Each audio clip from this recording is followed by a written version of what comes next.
Let me get to the indicators, the measurement. From the very beginning, we in the UN thought that the indicators were very important, but we wanted to keep them out of the intergovernmental process. We did get a sense of that the member state would have wanted to know whether and how it would be measured. But we wanted to keep the politics out of the measurement and try to keep that a technical issue. The member state decided that they wanted to control the process, and they assigned it to the Statistical Commission, which is actually an intergovernmental body, but the members are the national statistical offices. So it's actually not the foreign ministries through the missions and the embassies in New York, but the National Statistical Office and the expert. But still, the member states sometimes try to influence that process. The National Statistical Office in some countries are legally independent, but in other countries they're not. So we got an interagency expert group meeting that worked on the indicators for Goal 16 or for all the goals. And the members are the member states, and the UN entities and civil society were only observers. So with that as introductory remarks, I would really try to start the discussion with giving first the floor to Sarah. I will not read bios, they're all online, and I will only say that Sarah is the Deputy Director for Learning and Evaluation of the Alliance for Peace Building. And you have the floor. Thanks a lot. Thank you, Hank John. As he mentioned, my name is Sarah McLaughlin, and I am the Deputy Director of Learning and Evaluation at Alliance for Peace Building. Since 2011, AFP has been implementing a project called the Peace Building Evaluation Consortium. And I'd like to mention that 3 of my fellow panelists, Leslie, Vanessa, and Peter, are members of the principals of that consortium. So the PEC was established to develop innovative, cost-effective, and applicable methodologies that address the complex reality of peace-building monitoring and evaluation. This is done by taking an inclusive and collaborative approach by engaging peace-building practitioners, professional evaluators, academics, researchers, government and private donors, as well as policymakers. And why I'm discussing the PEC is I think even though this is specific to Goal 16, I think it's a broader discussion that I hope that we have around measuring and evaluating the impact of peace building. So the Peace Building Evaluation Consortium, a field-wide solution for a field-wide challenge, again, began in 2011 and includes the following consortium members: Alliance for Peace Building, CDA Collaborative Learning, Mercy Corps, and Search for Common Ground. Can you do next? In order to achieve the goal that we're hoping to aim with the Peace Building Evaluation Consortium, we've decided to focus on 3 areas. And under our previous and our current grant from the Carnegie Corporation of New York, we are carrying out activities under each of the 3 areas. So the first area is, let me get my notes. Developing methodological rigor. So this is around creating methods, tools, and processes available for rigorous evaluation of impacts in peace building. The second area is around improving the culture of evaluation and shared learning. So helping to create cultural shift across the field that values transparency, embraces open inquiry, and shares knowledge from successes and illuminating failures. And this one example of how we're doing this is through the online platform DME for Peace.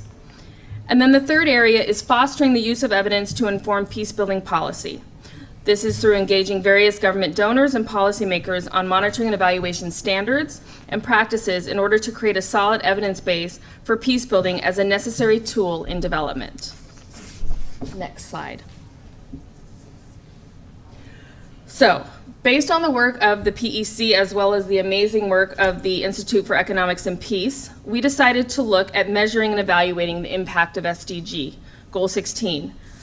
And obviously, we already know that the targets and the indicators have largely been determined.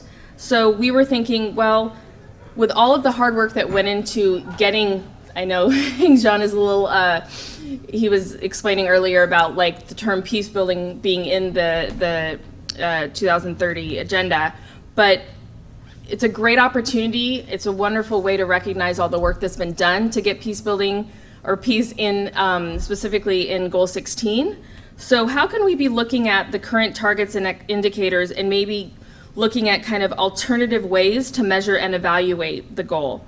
So I first want to provide a brief overview of the current targets, indicators, and methods that have already been largely determined by various stakeholders. So a couple things just to emphasize. We are not measuring the goal itself. We're measuring the targets or sub-goals using a variety of indicators.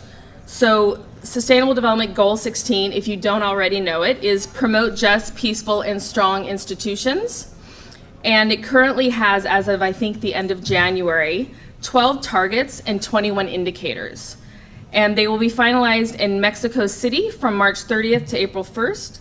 And then, which is led by the Interagency Expert Group on SDG Indicators, and I think there's also a meeting being held in March in New York. So they have yet to be officially finalized.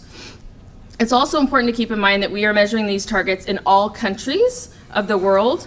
So unlike the MDGs, where they were specifically targeting largely developing countries, these indicators have to be, if you will, applicable to every single country in the world, which can be quite difficult.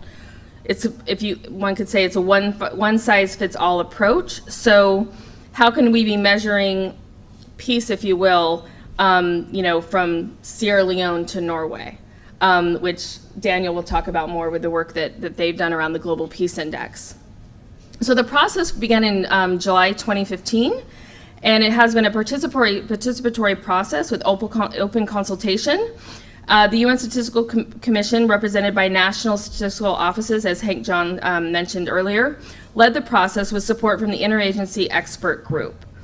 I didn't want to get a slide with every single target and indicator for Goal 16, but not a surprise, they are largely quantitative because, again, they're going to be measured, or the data is going to be collected by national statistical commissions in each country. But I just wanted to provide you with a couple examples. So target 16.1 is significantly reduce all forms of violence and related death rates everywhere. There's a number of indicators that are hopefully going to get to this. One of them is the number of victims of intentional homicide per 100,000 population by age, group, and sex. And so obviously this is very quantitative. Another indicator is the proportion of people that feel safe walking alone around the area they live. Again, I don't think this has been officially finalized, but it is an example of one of the very few qualitative indicators that have been chosen. And then another example is another target under Goal 16 is 16.8, which is broaden and strengthen the participation of developing countries in the institutions of global governance. And the indicator for that is percentage of members and voting rights of developing countries in international organizations. So as you can see, they're pretty basic, if you will, indicators in terms of thinking how such data can be collected by every single country that is obviously implementing the SDGs. So one of the other issues that has been discussed also is the data is not only collected by the national statistical commissions, but the data will be owned by the government, which is some people feel is very problematic in terms of the country collecting its own data to feed into a larger measurement tool can be, some would say, bias. So that's going to be interesting how that plays out. Next slide. So how do we move forward?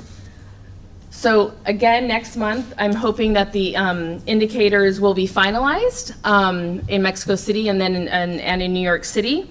And I think that they are a great start in terms of looking at how do you measure Goal 16.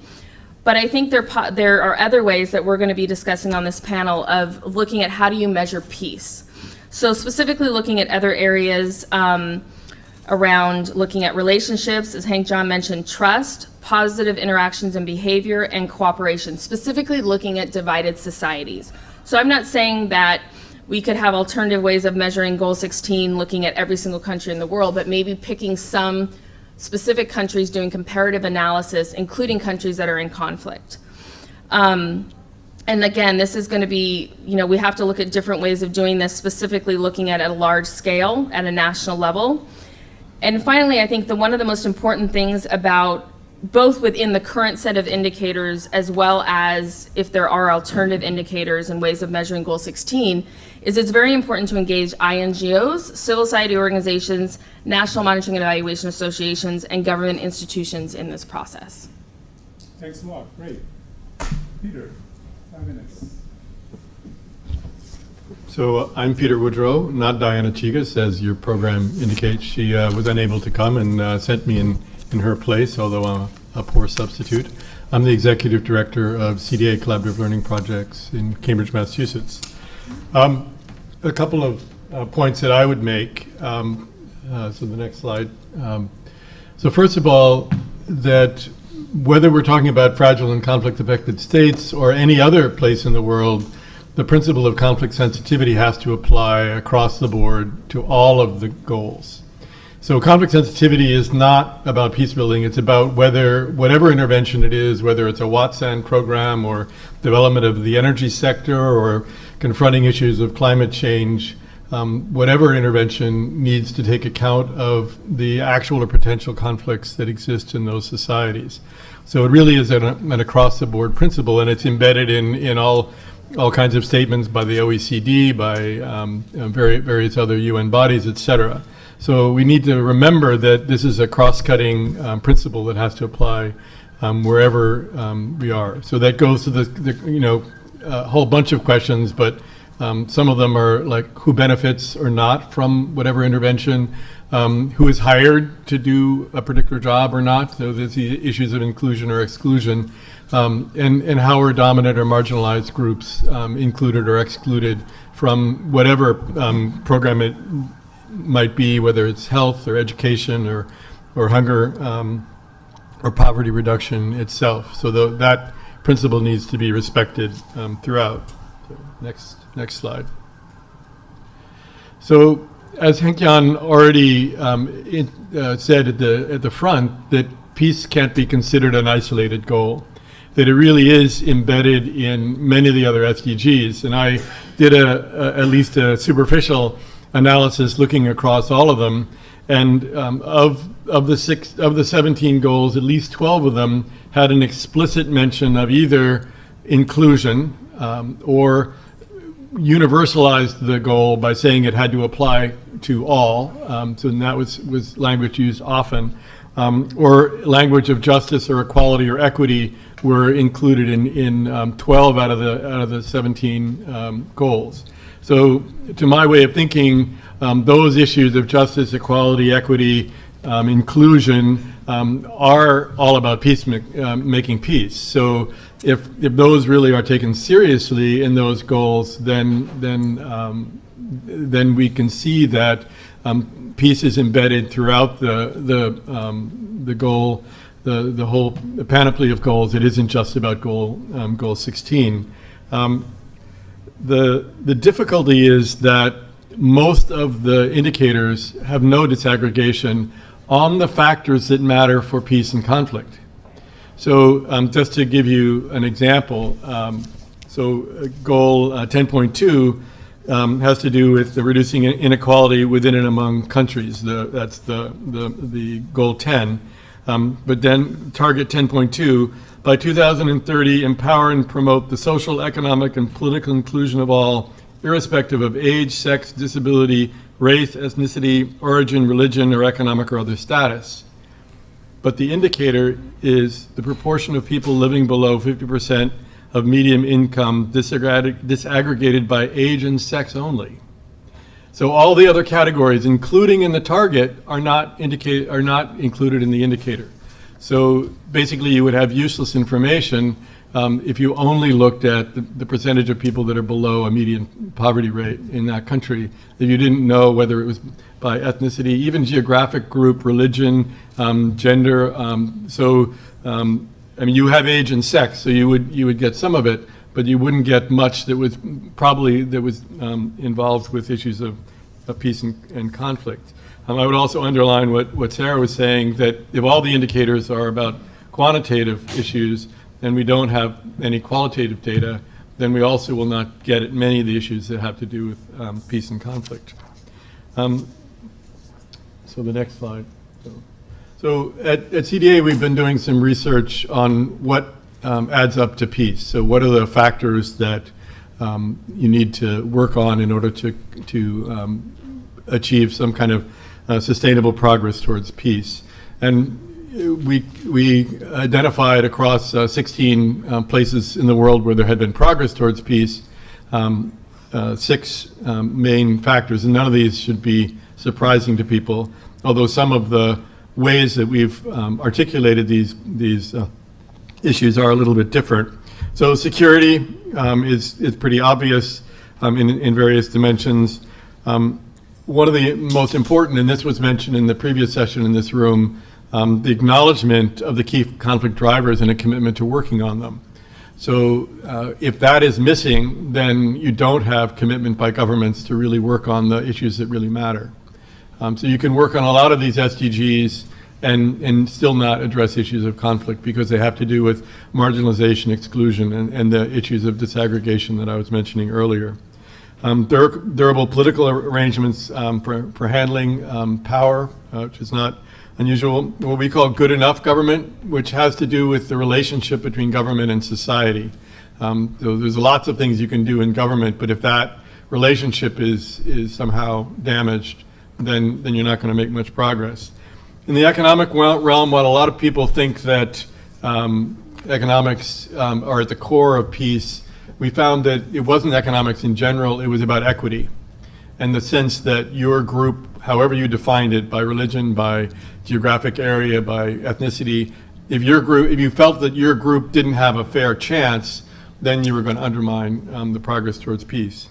And then all the grab bag of things that fit within social cohesion.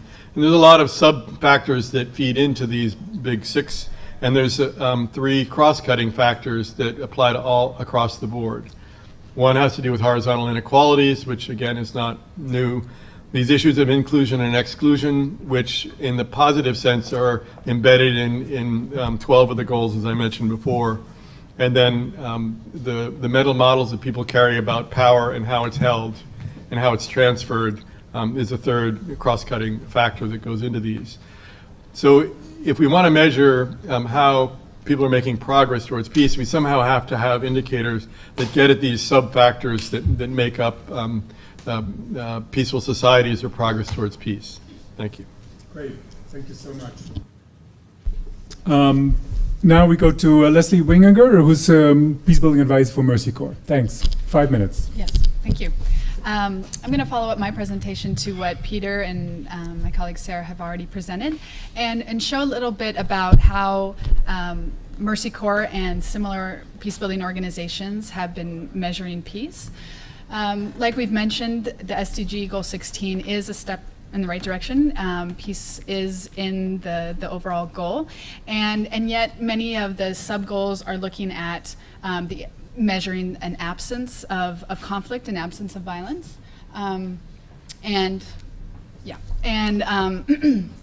instead of elements that will create peaceful outcomes, and so and what we would call in our field like positive peace.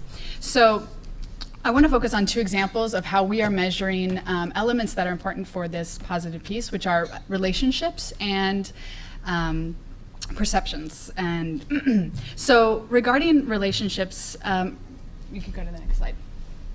We've been measuring with relationships. A lot of the work that we're doing as peace builders are working with communities across lines of divisions, with different groups that have been in tension and that have tensions, that have been in conflict.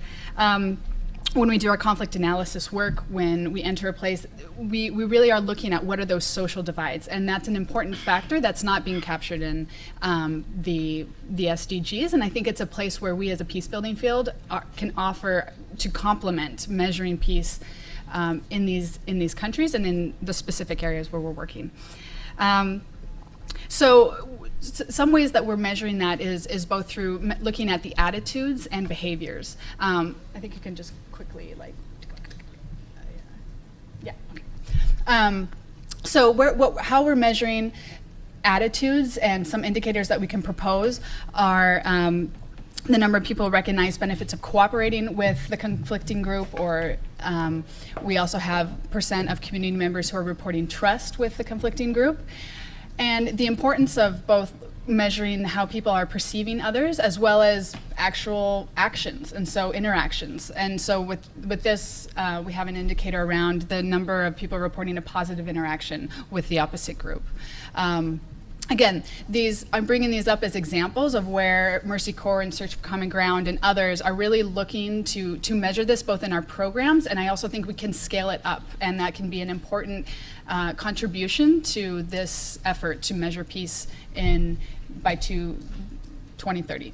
And finally, as Peter mentioned regarding disaggregation, it's important to really think about capturing those social identities and what are the identity groups in the areas that you're working. I think across all the SDGs, and in particular even to the other peace building organizations here who are capturing data, it's hard for us to get that, and I think we really need to push ourselves to continue to, when we're capturing data, when we're through our baselines, through other methods, that we are looking both at sex, at age, and at the identity group. And if we can get, it's not only one identity group, often it's many, and they're layered. And if we can push ourselves to continue to get that information so that we can see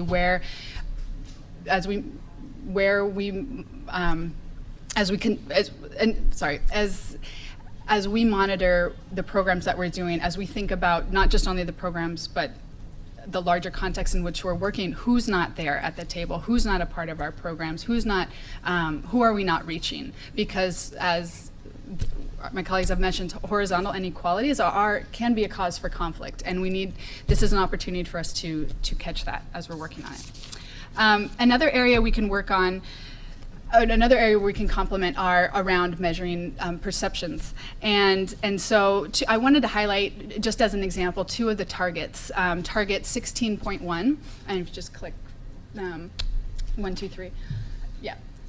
So target 16.1 is to significantly reduce all forms of violence. And one of the proposed indicator, which is green and is moving forward, is the number of victims of homicide. And that's an objective measure and a good measure to keep in place. And one place where we as a peace building field can complement that is thinking about the perceptions that people have around their safety and their security. And one indicator that we have been using has been percent of people who believe their communities are peaceful, safe, and secure. As we know, these are perceptions, but perceptions can fuel people to arm themselves. They can fuel action because of for self-defense, for other reasons. And so, again, I think this is an opportunity for us to think about how we can complement some of these indicators that are already going to go forward. Another example is Target 16.7, and this is to ensure responsive, inclusive, participatory, and representative decision-making at all levels. And the proposed indicator, if you just want to click twice, is the proportions of positions, when they're disaggregated, in public institutions compared to the national distributions. So again, this is an objective indicator and a good one. I think we can also, one way we can complement this would be to use an indicator that's about how people perceive their voices being heard at the national, municipal, and community level. So again, a call out to the peace building field here as we think through how we can help complement this and how we can come together to measure these different aspects around relationships, around perceptions. I think we have an opportunity, and we should think about how we can share what we're learning both in our programs, so that we're not only program specific, but as a broader field, and the impact of all of our programs together. Thank you. Thanks a lot. Now I'll pass the floor to Daniel, who's the research manager for the Institute for Economics and Peace in Australia. Thanks. Thanks, Hank-Jan. I'm going to spend my 5 minutes going over why I think third-party measurement of Goal 16 is actually a necessity, and talk a little bit about the work that the Institute for Economics and Peace, the institute that I work for, has done in terms of measuring peace. We'll just hit the first slide, and I just want to hit 7 really key points, I think, underline why we need to have actual third-party measurement of Goal 16. The first is availability. I think the reality is it's going to take a very long time to build the statistical capacity to actually measure a lot of these indicators. It's worth remembering that if you look at the MDGs right now, MDG 1 on extreme poverty, you are actually missing an enormous amount of data. If you look at sub-Saharan Africa, we actually don't know the progress of 17 countries on that goal. So that's after 15 years. The idea that we're going to get 229 indicators filled in 5 years is very ambitious. In 10 years, very difficult. So I think third-party measurement is going to be a necessity. I think the second reason is political issues. There's just some targets in Goal 16 especially, which it's very hard to imagine a National Statistical Office being able to do in a way that's independent. Third, I think there's the methodological and practical reasons. Some of the targets in Goal 16 are multidimensional. You can't really measure them in just 1 or 2 indicators. A really good example of this is the indicator or the target on rule of law. There's 2 indicators there at the moment, but of course rule of law is a really broad concept, and I think we do actually need to look at composite measures in some way to better measure some of these targets. There's the issue of coverage and somewhat of the normative reason, which is some of the targets aren't actually covering the full ambition of some of the indicators aren't covering the full ambition of the target. So a really good example of that is 16.4. The target is meant to be monitoring asset recovery and organised crime, but there is no indicator on that. So there's going to need to be some third-party measurement there. There's obviously context-specific reasons. In countries that have fallen into conflict, they no longer have statistical capacity. Third-party initiatives are going to be very important. I think what's really difficult in this discussion is that we've got very little idea around what the actual resources are going to be in terms of funding statistical capacity. And in light of the lack of, I guess, a clue of how much resources are going to go into building the NSO capacity that's needed, I think there needs to be a serious concurrent discussion on how third parties can actually help fill the gap. And then, of course, some of the targets aren't designed to be measured by one NSO. If you look at 16.10.2, 16.8.1, the indicators measuring the number of countries reaching a goal. So it's obviously up to a third party or a UN grouping to measure that. Just go to the next slide. Just talk very briefly about some of the work that we've done on the Global Peace Index. Global Peace Index is a measure of all the countries in the world by how peaceful they are. We've been doing this for 10 years. We look at 23 indicators covering militarization, safety and security, the level of ongoing conflict, and it covers 99% of the world's population using a range of different data sources from research institutes, third-party research institutes, expert assessment. And basically the lesson from that is that, one, you can measure peace, and that, two, as an advocacy and communications tool, it really has highlighted that there are things that countries can do to improve their peacefulness and things that they can do to make their peace go backwards. And this is just capturing negative peace. It's not capturing the more ambitious positive peace components, and probably don't have the time to talk about that. But it's the advocacy and communications part which I think is really important to highlight, and I think is a really key part of why Goal 16 is there. Just hit the next slide. And one other really quick example is just a bit of work that we've done in Mexico around collaborating with the statistical agency there, INEGI. Basically, we've measured peace in the 32 states of Mexico, and that's a really nice example of a way in which a research institute can collaborate with an NSO. There's actually quite a lot of good quality NSO data out there that's sitting in hard-to-read Excel spreadsheets that no one accesses, that can be used and communicated by research institutes, third parties, civil society, and so forth. I think one thing that would be nice to see is down the track is sub-national measurements of Goal 16. The country as a unit of analysis is very crude. We're obviously missing a lot of information there, and I think that's going to be a really interesting thing to see, attempts at trying to capture Goal 16 at that sub-national level. just hit the next slide. Just going to very quickly touch upon some other third-party processes, because there's many other processes, and we could talk about this for a very long time.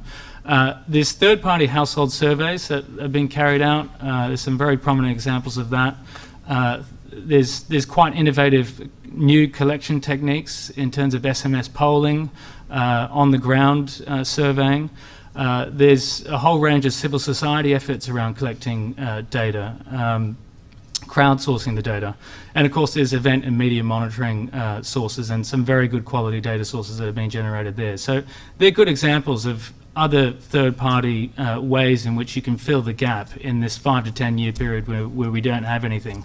Just hit the final slide. And just to finish up, I think there's really three things in which I think there needs to be a discussion going forward around how third parties can play a role. Is there some kind of formal hybrid model that NSOs can work with endorsed consortiums of researchers or institutes? I don't know.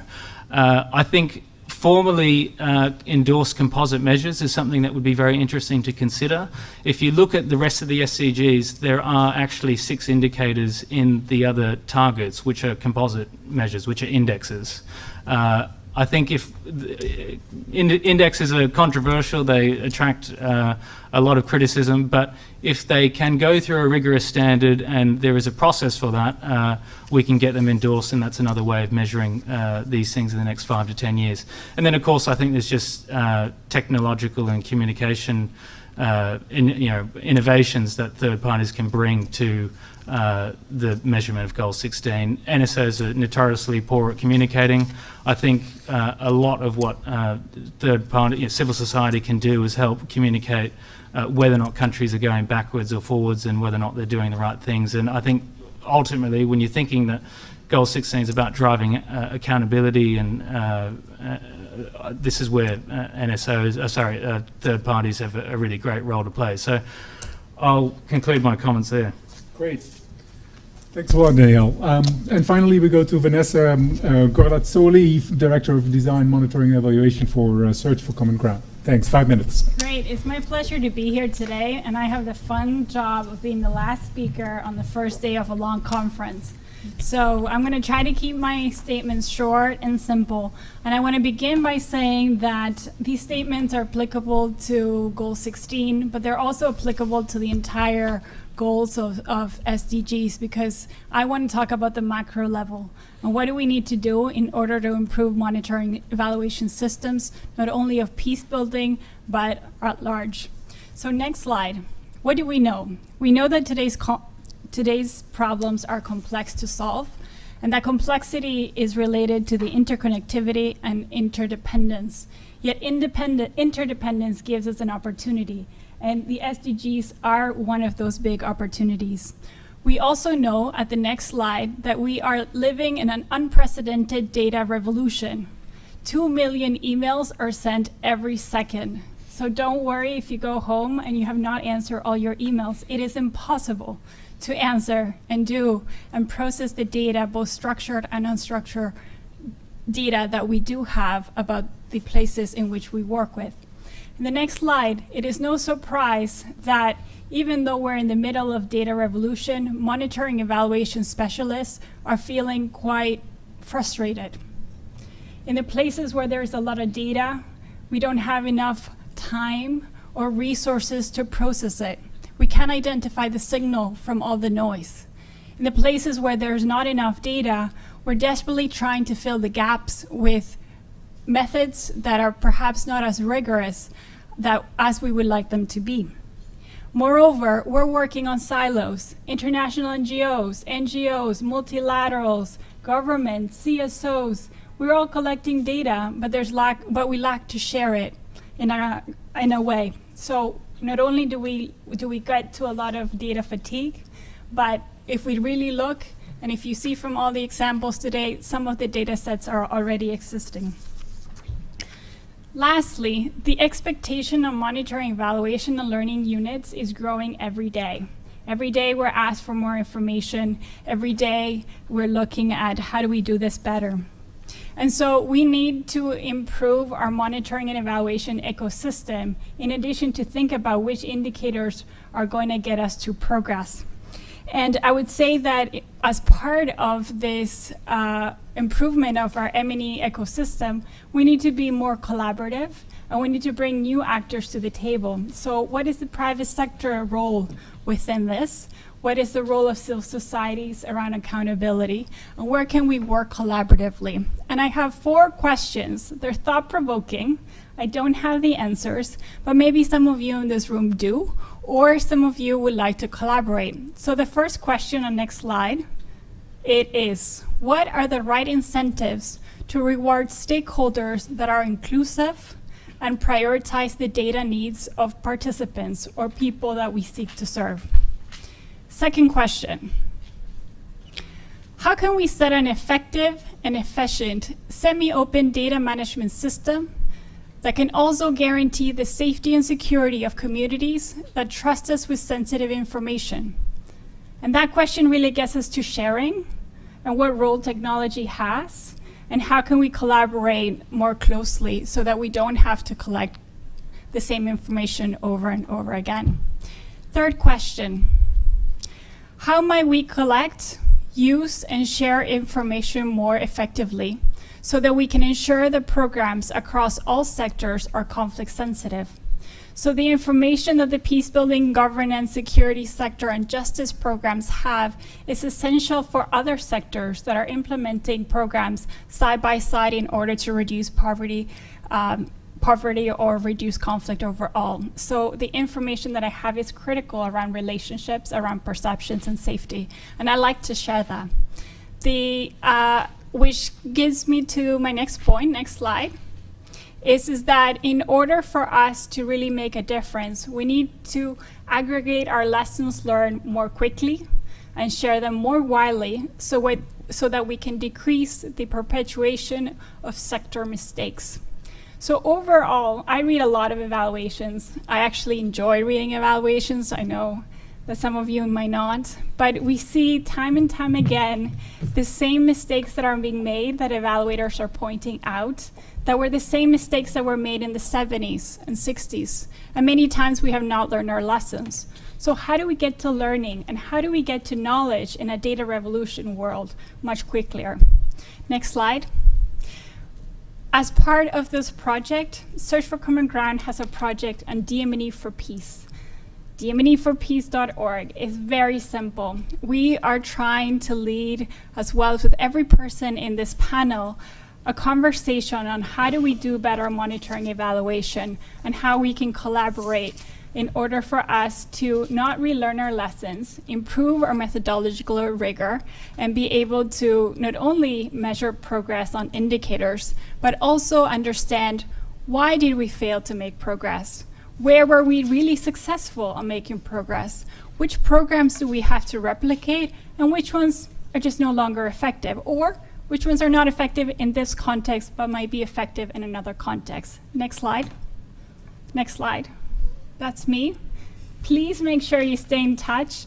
The lovely lady who has been our slide clicker is Ella Duncan. Ella Duncan, thank you.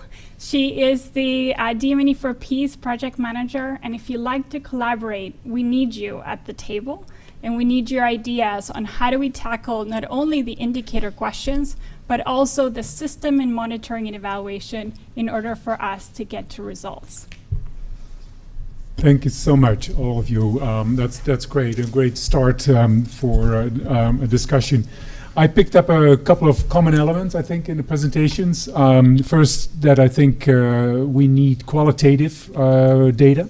We need perception surveys when we want to measure peace or positive peace. The second, that we need to disaggregate, preferably by factors that are indeed relevant for peace. Although I'm not always sure that we can do that and might actually cause friction, for example, when we want to do it by ethnicity. Third, that third-party civil society monitoring is very important to supplement the global indicators that are going to be part of the formal monitoring framework. And I think in particular the point also about the possibility of using big data that was used, I think is interesting. And we should consider. But I also think that there are a couple of disagreement or points maybe of differences. Daniel pointed out, for example, the value of indices. I think there are quite a few people, perhaps me included, who don't agree with that. And secondly, that there are certain, I think, differences among definitions. And I think that's something perhaps that we can clarify. Like, for example, the definition that was used on feeling safe, secure, and safe in the community is slightly different from the qualitative indicator that is actually proposed already in the framework. And it sounds something like, do you feel safe walking home at night in the neighborhood where you live? Which I think tries to get at the same thing, but is slightly different. So if we want to have civil society all building up information streams of data that complement the global indicators, I think it's important to come to the same definitions. With that, I really like to open the floor and for comments and questions. So who can I start giving the floor to? Tom.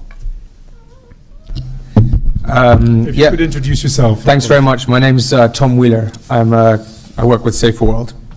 And thanks for all those presentations. I found them really, really useful. I think my main takeaway from it is now that we have the global indicators, we need to start thinking about what we build around that, especially monitoring and evaluation, which is about so much more than that. I just wanted to mention what I see as sort of 3 risks to navigate for going forward. If you read the IAG document and all the narrative and the discussion around it, it's very focused on NSOs. And the assumption is really based on, NSOs are going to do this job. And I really agreed with Daniel and the others saying, actually, we need to be a little bit cautious about that, especially when it comes to issues in Goal 16. Having said that, I think we shouldn't shy away from the fact that NSOs should play a role in publishing some of this data, that it should be a public good, that data on people's safety, data on corruption is publicly available by a public office.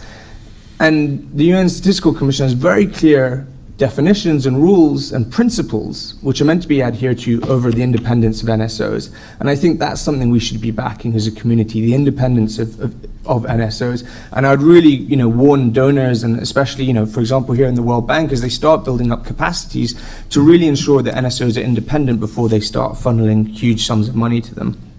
The second risk is something we saw with the MDGs, which is the risk of people working to meet the indicators rather than the spirit of the targets or the goals. So we saw that primary education, how many kids can you get through a school, how many numbers of kids, rather than the quality of the education.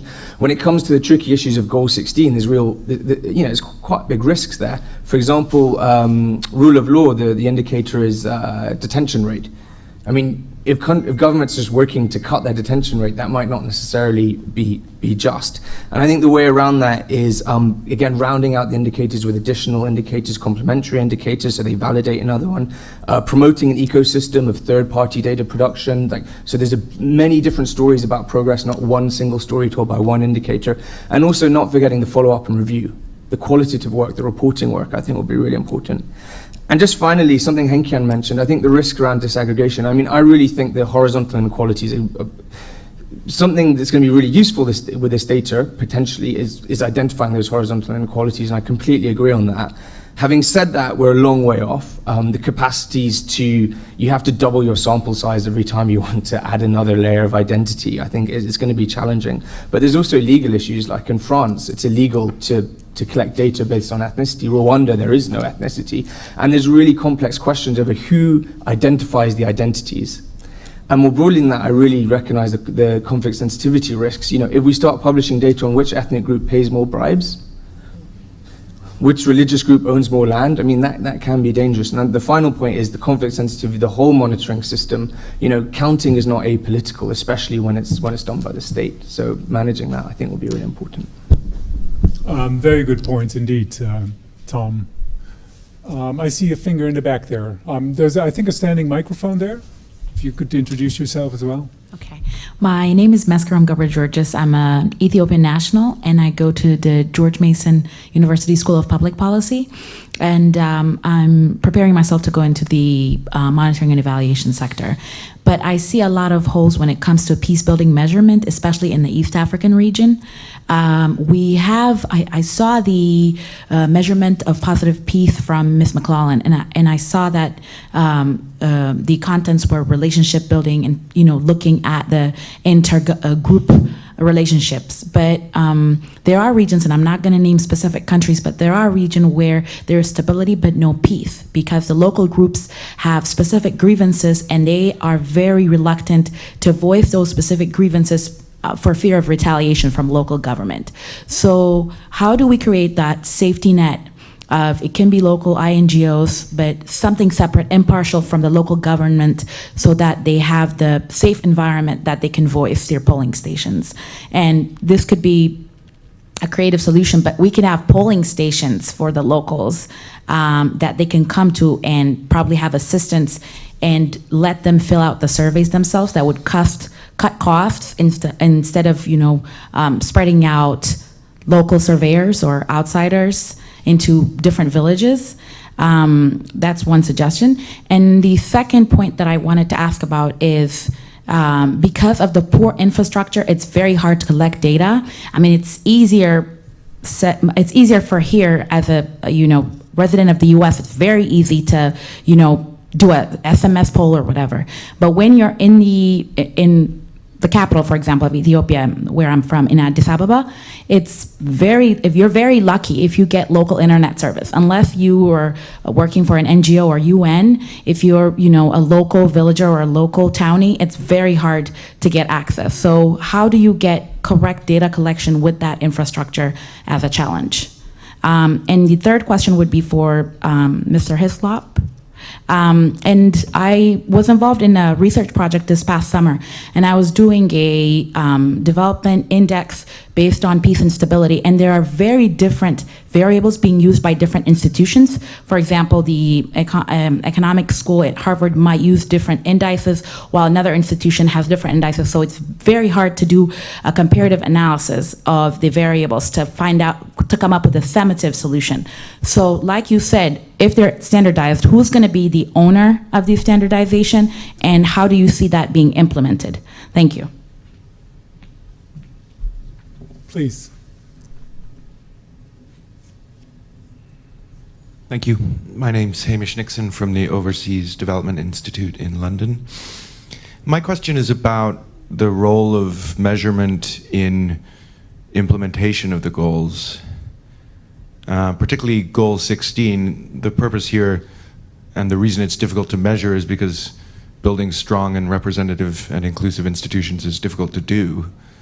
And there was a lot of talk, I think, about measurement, complementary measurement, which seems to be an important way of fleshing out this question. But the whole idea behind measurement, as it's been discussed here, still seems to me to be based around the idea that the fundamental contribution measurement makes to the implementation of the goals is that by measuring them, we have something we can stand up and say, you're doing well enough, you're not doing well enough, or people may say that of themselves.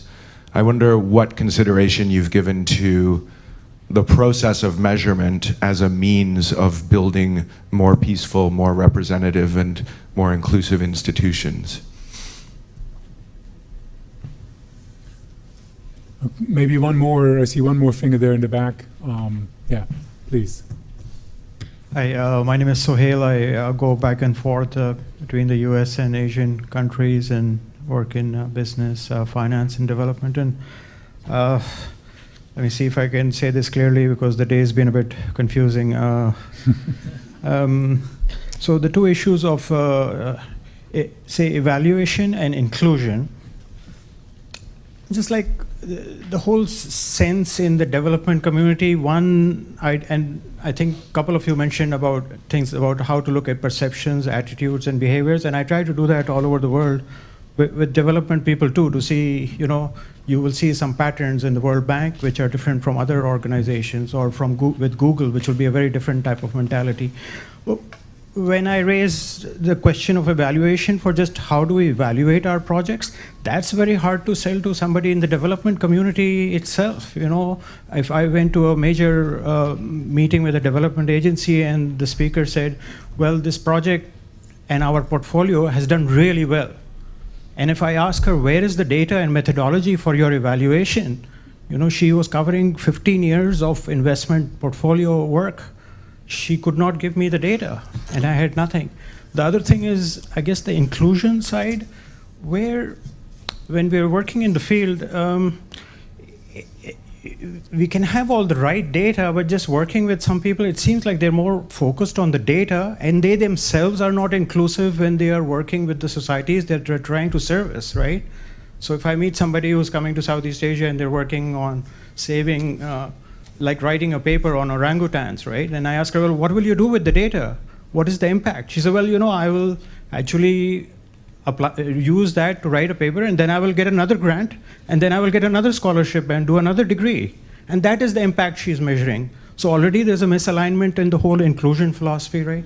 So I'm trying to like invert what you guys are saying and say, look, maybe shouldn't we, how do we measure and start with the inclusion thing and the evaluation thing within our own community before we do it for others?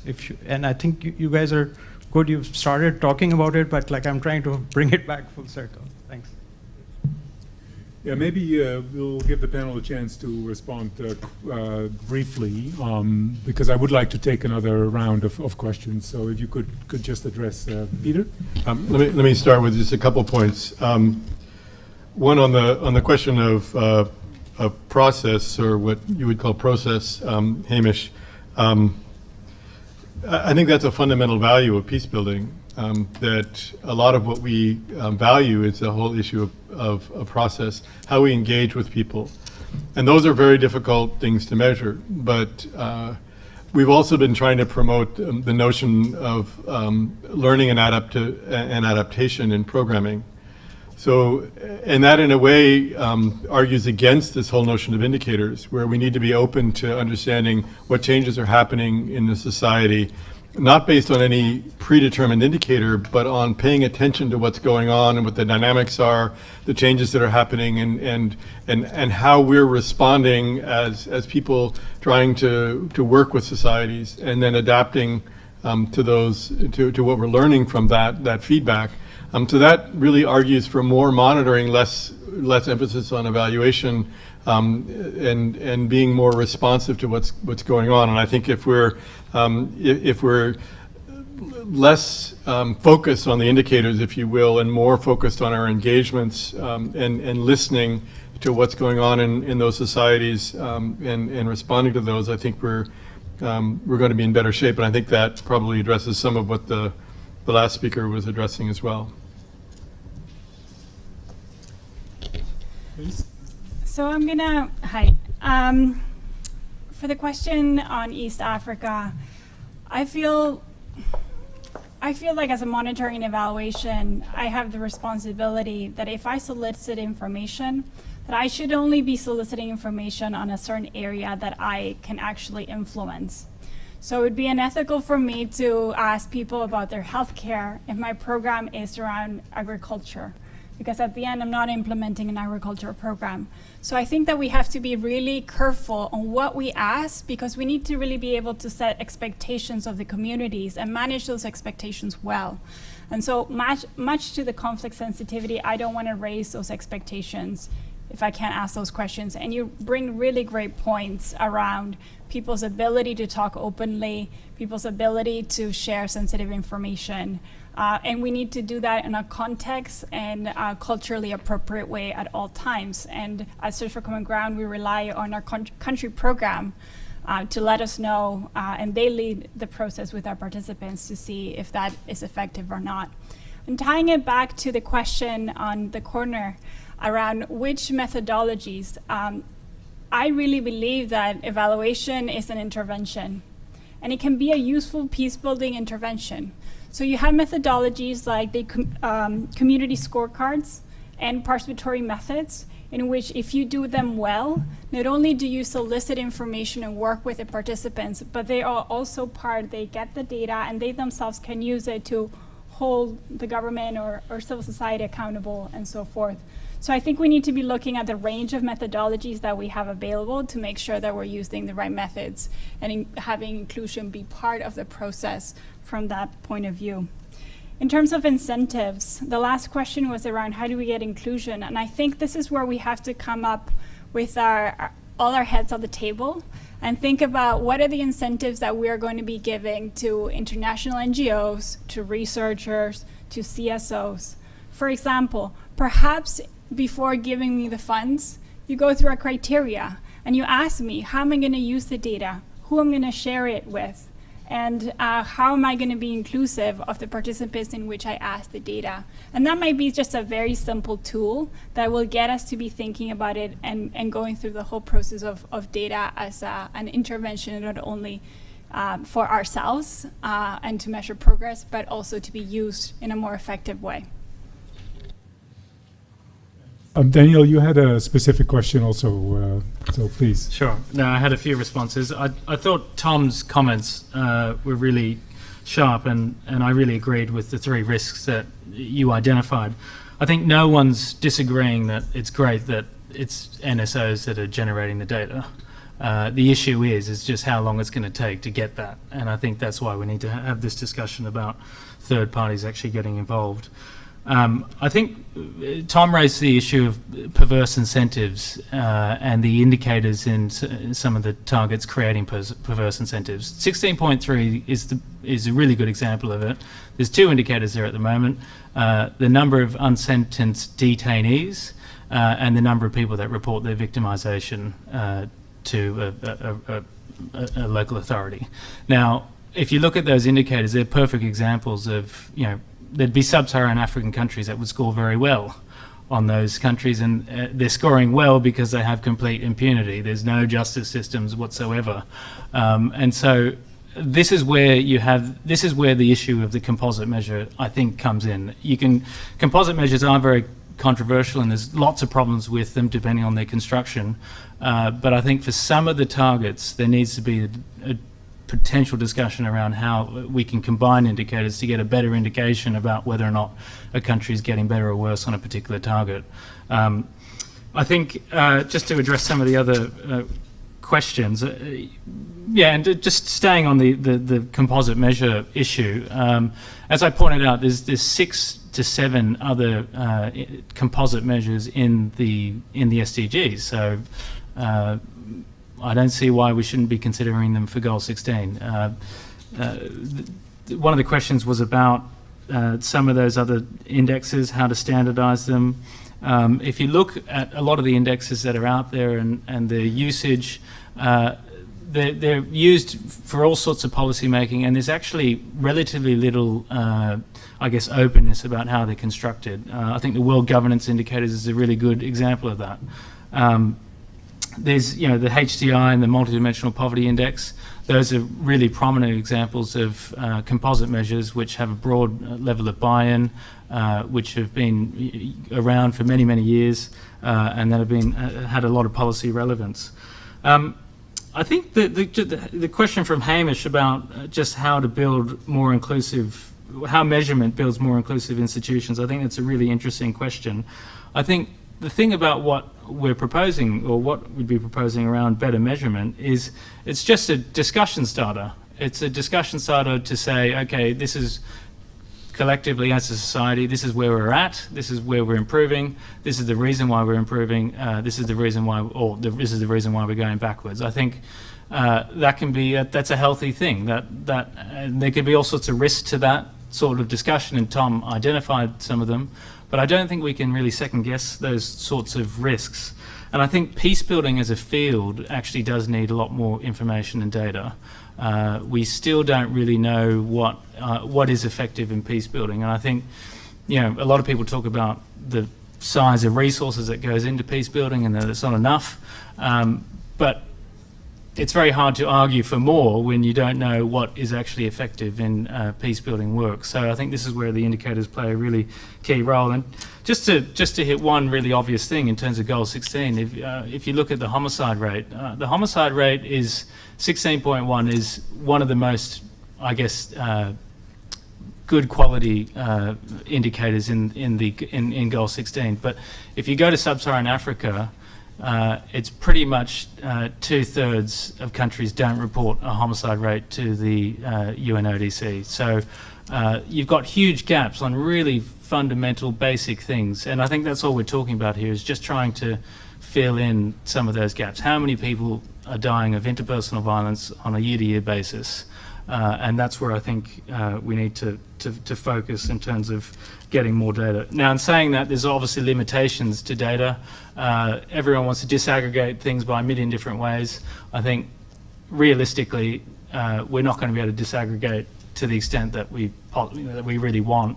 And so we just have to acknowledge those limitations. I'll leave my comments. Sarah and I first want to say, I do believe that we do know some of the effective approaches to peace building. I think where we struggle, and this is kind of, I think, some of the work that the PEC is doing is, and what we're talking about, we had a meeting on Friday with our advisory board, is how can we be identifying in a more collaborative way what is working and what isn't? Because I think it goes back to, we work in silos and we're not collaborating as much, we're not sharing information, we're not sharing data. But I do think we have, over time, identified specific ways that peace building is effective. For example, for many years, we did dialogues. And I think I would assume, I can look at Mercy Corps and search, that dialogues for dialogue's sake don't work. So dialogues to cooperative action, for example, so having a dialogue, identifying a specific issue, and then doing a project around that specific issue, if it's across dividing lines, for example, that is much more effective than just doing a dialogue. So I think that's an example of what we do know, what is effective. And I would encourage the peace building community, and I look at my colleagues, and I think we really do want to make a case statement to say what is and isn't effective in terms of what we know now. And then I just want to talk very quickly on inclusion. I really, thank you. I thought that was a really important point, and I think it also goes back to just how funding is done. And oftentimes, inclusion is very important in not just the evaluation process, but also in the design process. And I've seen this when I worked in the field, is that oftentimes organizations are responding to calls for proposals and having to design a project around what a donor wants, which ideally has been designed. The RFA, for example, has been designed based on community input, but oftentimes it's not. So I think it's also really important that it's the whole cycle of a project, the D, the M, and the E, in terms of how we are making sure that we are very inclusive, involving community members. These are the people that, of course, they should be helping design their own projects. They're the ones that are supposed to be benefiting from these programs. And I've seen more often than not, they're not involved, and it's a real shame. Thanks. I just want to quickly follow up and respond to the question around what is the role of measurement as part of this process, and thinking that I think it's a great question, and one that we should be asking ourselves as part of this conversation around the SDGs. And I know that even within Mercy Corps, just changing how we think about collecting data and not measuring up to the final indicator, but using that monitoring process to really inform our programming. And we've been reviewing our work on negotiations and working with my colleagues, with my colleagues in the field who are collecting the data and really thinking through what are we receiving, what are we seeing in our Excel spreadsheets, and how can that help us shift who are a part of the discussions, where we're reaching, the activities we're doing. And I think there has to be a shift as well in the monitoring, how important monitoring is. And like Peter mentioned, that in peace building, the process is so important. And I think I see that a lot in as we're implementing programs, and so bringing that discussion to the table when we think about how we can support the monitoring of the SDGs. Great. Thank you so much. We still have a few minutes, and hopefully people are interested in staying a little bit more. So I'm happy to take a second round. I see now suddenly a lot of fingers appearing. Why don't I start in the back there? Yeah, you. No, actually, I meant the other one, but that's okay. Why don't you go first? It's okay? Okay. Okay, thank you. I'm Arturo Alvarado from Mexico, from El Colegio de Mexico. I have a question and a comment. I mean, if you want to measure, indirect and direct indicators about peaceful conditions, I mean, homicide can be one good measure, but on the other side, it's not a really, it's not a complete measure. There are two issues that you have to take into consideration. We did a survey in Latin America of 50 countries, and we could only collect complete, clean data about homicides in 12 countries, which is an issue. And this is the recommendation. Is it part of the recommendation should be to increase the quality and the ways and standardizing the methods of using, the analyzing of homicides. I'm just going to put you 3 examples on this issue. In the last, I think we need to keep it a little bit shorter. Just a simple thing is in the last 20 years, there has been an increase in homicides with different firearms, powerful firearms against against pistols, etc. But the quality of the data collected by all the countries, and we did a recent study with the World Health Organization, has been decreasing systematically. So one recommendation will be to increase the quality of the data. No? Second, why don't you just promote also the use of other measures of like injuries or violent interactions between people in order to try to measure peaceful situations and grow on into this thing to promote good quality data on peaceful interactions between people.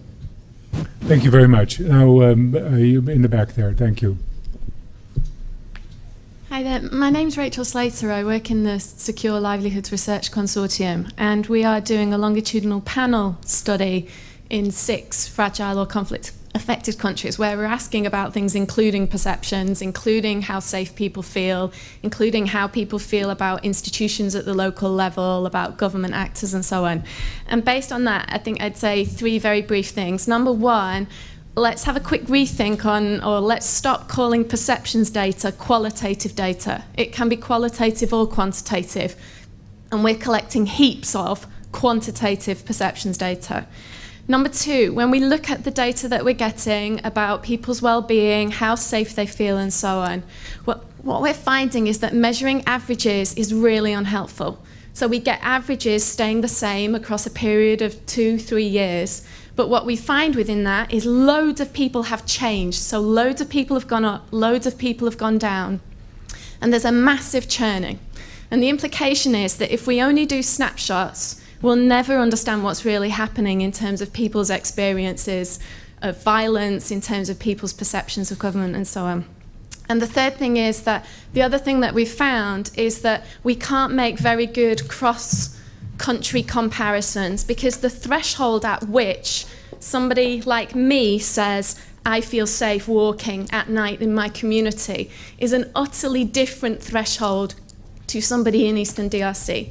So with that comes a question to the panel about the extent to which we can consider using proper longitudinal measures where we're not just going back and interviewing a different resampled group of people, we're going back to exactly the same person that we asked a year ago or 5 years ago or 10 years ago.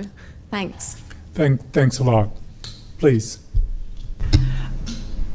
My name is Cindy Klepwinsek. I actually sat in Bangkok and observed while they were coming up with the indicators. One thing is when they were in Bangkok, they postponed what they call the metadata. So technically, we do not have anywhere near the final on what the disaggregations are. And then I have a question to people. Other than the OECD DAC, who has a tiny amount of money for supporting national statistical offices, does anybody else know, and we don't necessarily have to discuss it here, but maybe I could catch you afterwards, does anybody else know of people who are funding support to national statistical offices to do the SDGs? The UN Statistical Office. Yeah, also fairly tiny amount of money. I agree with that. It is fairly small, but the biggest amount is in Paris 21, which is based in the OECD, but it's not an OECD institution per se. Achim, do you want to come in as well, or okay? Please. Your mic.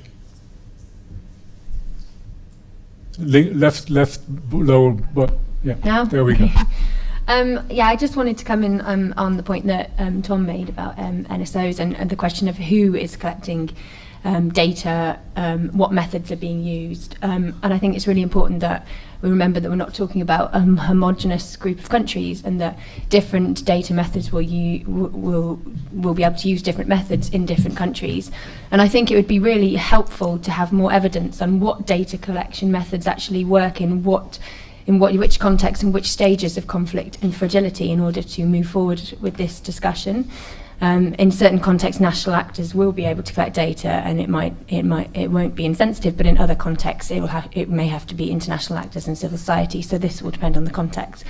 And secondly, with regards to the question of collecting data which may be conflict insensitive, I think in this case it's important that governments come up with a criteria which publishes what data can be published and won't be, so that it's transparent and accountable.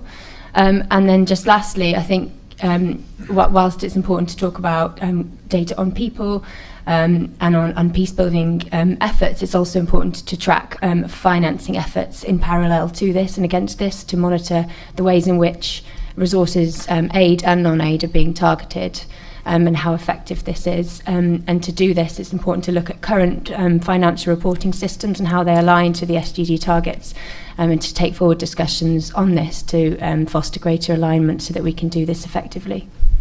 Thank you very much. Please, go ahead. Yeah, my name is Adrian Morel with the Asia Foundation. I want to make a quick comment on target 16.1, reducing violence, and one of the related indicators, which is the number of victims of homicides. So as Daniel mentioned, there are obvious limitations to using government data on homicides in countries where the government capacity is weak. There are also limitations to using national aggregates very often, as they can hide like very large variation at the subnational level. And I think we need to think about ways to look at alternative instruments to complete the data gaps, to complete the pictures. And tomorrow morning there will be a session on violence monitoring, discussing the experience of 3 countries, Thailand, Philippines and Indonesia, in setting up systems that collect like a very broad range of information on violent incidents, and allow to disaggregate that data down to the subnational level. So if you're interested, you're welcome to join. It will be at 9 in the morning in room C2 137. Thank you.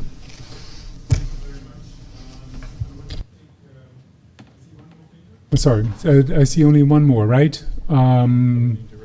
Okay, yeah, we need to wrap up. So I take one more, and then I'll give the panel for 1 minute response and wrap up each panel member. Please. Hi, I'm Atal Ahmadzai, and I work in Afghanistan in human development, co-author of Afghanistan Human Development Report. So with regard to evaluation of peace or peace building, the first thing is that peace is different from other indicators. I mean, especially we are calculating in HDI and all these things. The nature of peace is so relevant, like having culture, psychological, specific aspects, which we really cannot generalize that or universalize that. And for that to understand, the first thing I think is need to understand conflict dynamics within specific communities. So now if we are creating some indicators or indices there and then trying to implement that at grassroots, so don't you think it will be like a one for all type of design in which will somehow compromise on the dynamics of the conflicts? For example, when I'm saying peace is also having a strong psychological aspect, maybe there are no conflicts between specific groups or actors, but societies for long, based on the traumatization that they received, there will be some type of violence, structure or unstructured violence, for example, against women or children. So even if there is no conflict between specific political groups, it doesn't mean that there is peace for women and children. Yeah, no, I Thank you. very much at the point. Okay, so let me start on that side. 1 minute wrap up and responding. Thanks. Great. I wanted to respond to the question about a longitudinal study and ways of what you're seeing changes, but then in the average not seeing the change. And wondering also how we can use other measures by complementing that work around the conflict dynamics in each of the areas where you're working. I wasn't sure at what level you were working at, if it was national or regional, but really trying to get at by districts, if we can even go that low, not low, but that small. But again, thinking through, what were the dynamics? What were the shocks? Was there a certain attack on a certain group, and so therefore that's why we saw it went down and for one group but high for the other. I think that would be complementing the surveys and some of the quantitative work they're doing by some of these more qualitative questions to qualify that work. Thanks. Vanessa? I tend to agree with a lot that was said in the Q&A. And so I'm going to use my last minute just to say that the indicators, and reemphasize, the indicators in themselves will tell us whether a change took place. They will not tell us how that was achieved and why that change happened. There are many factors that can lead to it. It may be because of actions that the international community participated, or it might be because of other things. And so I certainly think the international community, and including CSOs, participants, NGOs, multilaterals, and so forth, we really need to come together to really understand the factors a little bit better. And that's where evaluation has a role to play. That's where monitoring has a role to play. That we have to collectively get to learning. Peter? So I absolutely agree that the indicators need to be customized to the context. It really should be the people in the society that determine what are the indicators that they feel would indicate that some progress has been made towards peace. So there should be a process of generation in those contexts. So that may undermine the ability to have cross-comparable data across many different contexts and countries, but I think it'll be much more meaningful in terms of really being able to understand what's going on in particular societies. I also would point out that one of the sub-goals under Goal 16 is access to information. So I think the whole process of the use of information, the degree to which information is politicized, the degree to which fundamental issues in society are discussable or not, whether leaders have acknowledged those issues and there's a commitment to change, all of that I think is part of what we need to work on in terms of moving towards peace. Those societies that can openly discuss the issues, the fractures in society and what's going on, are in much better shape than those where the issues, the fundamental issues, are just not discussable at all. So I think that question about information and data is fundamental. Daniel?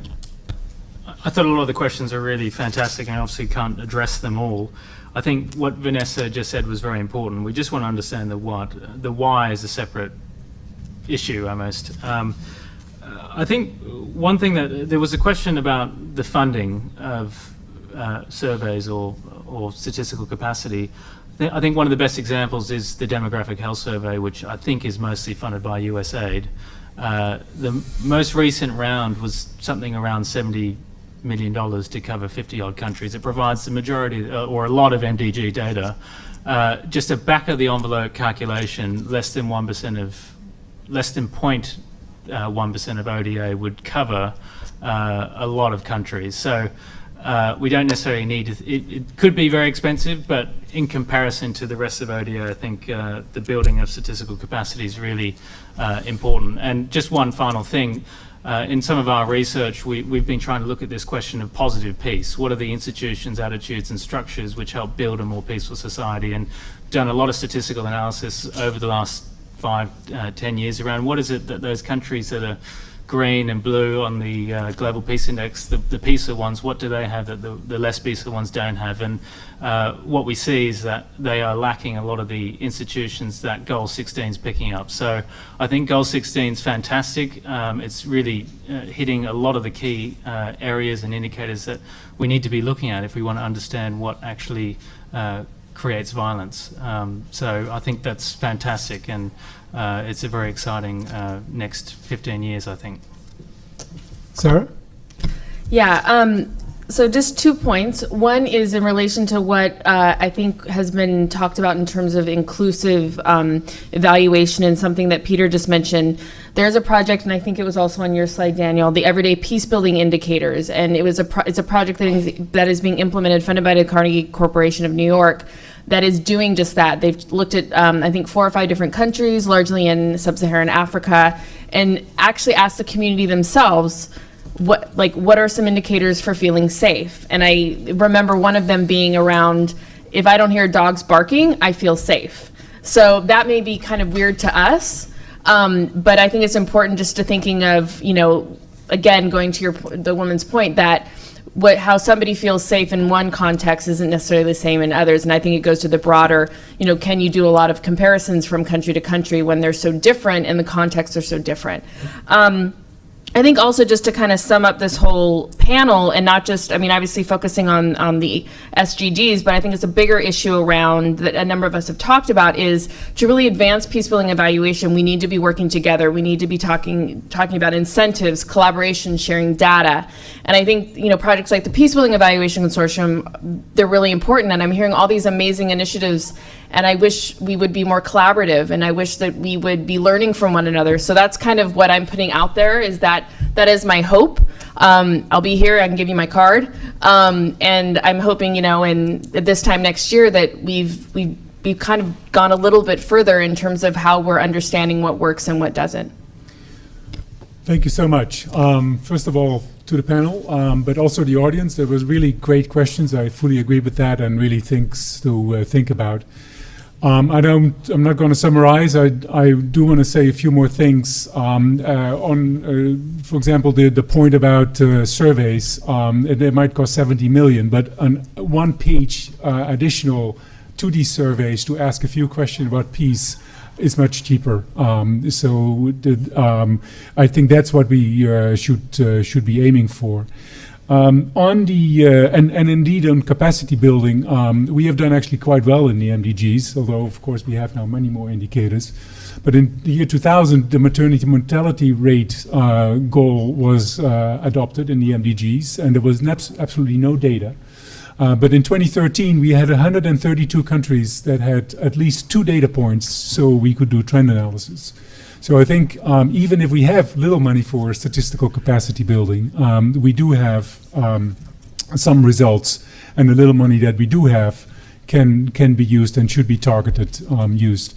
The one other, maybe 2 other comments, the complementary data, I think that is one of the common things that really came out of this panel, I think really critical, to measure whether there are unintended consequences, to measure whether there are to see what is driving changes, or whether specific groups are affected that are not captured in the aggregate.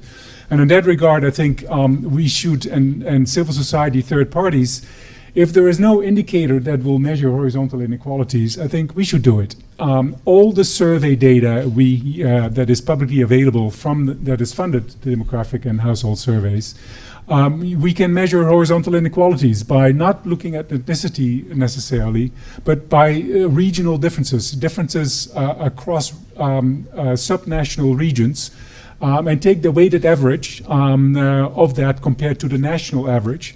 And you get an index between 0 and 1, and you can point exactly out where the discrepancies are, and that will get beyond the national averages.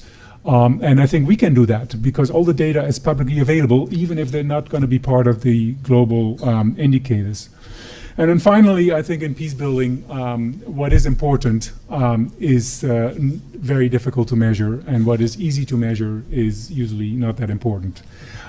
So I do want to end on a cautious note and encourage everybody to read the counter-bureaucracy paper of Andrew Natsios, who point out quite clearly that the bureaucracy pushing for indicators and measurement has gone wildly astray.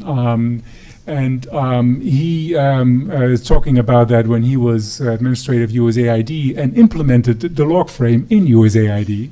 And he's talking about development and not about peace building, which is much more complicated. So with that, I wish you all a very good night, and thank you all for your participation. And let's keep Goal 16 going. Thank you.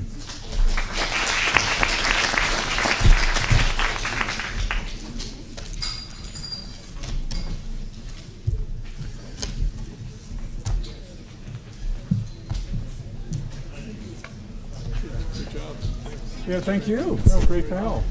Great panel. Yeah.